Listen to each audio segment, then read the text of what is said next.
ہم ہیں تہذیب کے علم بردار، ہم کو اردو زبان آتی ہے۔ السلام علیکم اردو ورلڈ سری نگر کے بیلیو، میری طرف سے پیار بھرا آداب قبول فرمائیے۔ آپ جہاں بھی ہوں گے امید ہے خوشباش ہوں گے۔ ہم مختلف موضوع پر بحث کرتے ہیں۔ آج ہم نے ترقی پسند تحریک اور اردو ادب پر بحث کرنے کے لیے دعوت دی ہے ریاستی اور قومی اساتذہ کرام کو۔ آپ ہیں لکھنؤ سے ڈاکٹر شفیق حسین شفق۔ آپ کا تعارف وقت کی قلت کے سبب ہم پورا نہیں کر پائیں گے، اتنا کہہ سکتے ہیں اگر خاموش رہوں میں تو ہی ہے سب کچھ، جو کچھ کہا تو تیرا حسن ہو گیا محدود۔ ہمارے ساتھ بنے رہے پروفیسر صاحب، آپ ہمارے ساتھ بنے رہے تو ہمارے ساتھ ڈاکٹر شفیق حسین شفق صاحب ہیں، تو تفصیل صاحب براہ راست آپ ان سے سوال پوچھ سکتے ہیں۔ ہیلو جی، ہمارے ساتھ شفیق احمد شفق صاحب موجود ہے، تو ہم ان سے سوال پوچھنا چاہتے ہیں۔ ڈاکٹر صاحب آپ ہماری آواز سن رہے ہیں؟ جی میں سن رہا ہوں جی۔ ہاں جی سر، غزل سے متعلق عموماً یہ کہا جاتا ہے کہ غزل ایک داخلی صنف ہے اور اس میں غزل گو شاعر بالخصوص اپنے دل پر گزرے یا گزرنے والے حالات و کیفیت کی ترجمانی کرتا ہے۔ تو آپ سے جاننا چاہتے ہیں کہ ایک داخلی صنف سخن ہونے کے باوجود غزل کس طرح خارجی معاملات کو اپنے اندر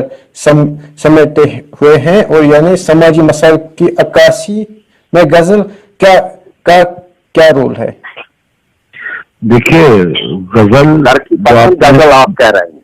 آپ ترقی پسند غزل کی بات کر رہے ہیں؟ جی ترقی پسند غزل کی بات ہو رہی ہے سر۔ جی ترقی پسند غزل کی ہاں جی، اگر ترقی پسند غزل کی بات آپ کریں گے تو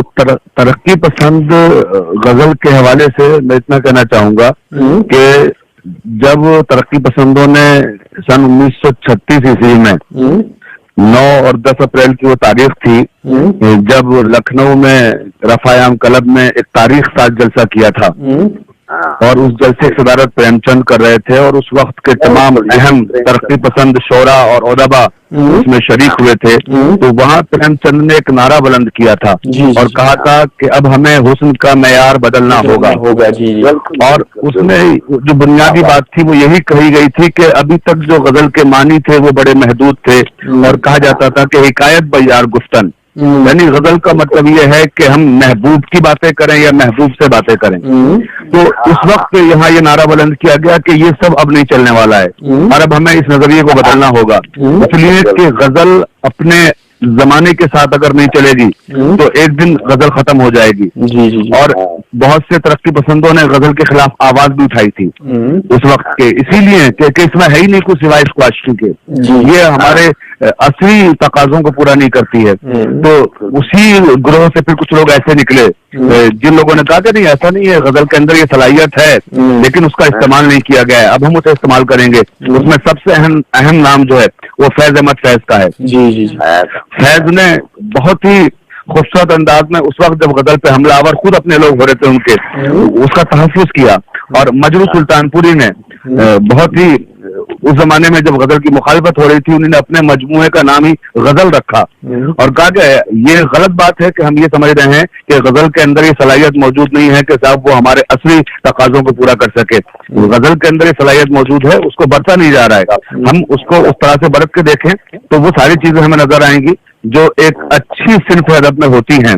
تو اس وقت ان لوگوں نے یہ کہا، پریم چند نے اپنی تقریر میں خاص کر جو خطبہ دیا تھا اس میں یہ کہا تھا کہ اب تک ہم کیا کرتے رہے کہ محبوب کے لب و رخسار کی تعریفیں کرتے رہے، ہم نے محبوب کا سراپا بیان کیا ہے، ہم محبوب سے باہر ہی نکل کے نہیں آتے ہیں، اس کی گلی اور اس کا مکان اور اس کے حصار میں محدود رہے ہیں، لیکن اب ہمیں حسن کا معیار بدلنا ہوگا۔ تو کس طرح سے بدلنا ہوگا؟ اب ہم یہاں سے باہر نکلیں گے، اور اب حسن یہ نہیں ہے کہ محبوب کی پیشانی کیسی ہے، اس کی آنکھیں کیسی ہیں، اس کے لب و رخسار کیسے ہیں، بلکہ حسن اب ہمیں کھیت میں مزدوری کرنے والی اس عورت کے پسینے سے جو ٹپک رہا ہے پسینہ، اس پسینے کے جو قطرے ہیں ان قطروں میں جو حسن چھپا ہوا ہے اسے ہمیں محسوس کرنا ہوگا اور اسے غزل کا حصہ بنانا ہوگا۔ ایک بیوہ جب فریاد کرتی ہے اس کی فریاد میں جو لے ہوتی ہے اسے ہمیں غزل میں ڈھالنا ہوگا۔ ایک یتیم بچہ جب گریا کرتا ہے اور اس کی آنکھوں سے آنسو ٹپکتے ہیں، اشک ٹپکتے ہیں، تو ان اشکوں میں چھپے ہوئے درد اور کرب کو ہمیں محسوس کرنا ہوگا، اور وہی غزل کا حصہ بنے گا۔ اور وہ پھر جب سماج میں اور سوسائٹی میں وہ چیزیں آئیں گی تو پھر ہمیں لگے گا کہ غزل ہمارے اصلی تقاضوں کو پورا کرے گی، اور وہ عہد میں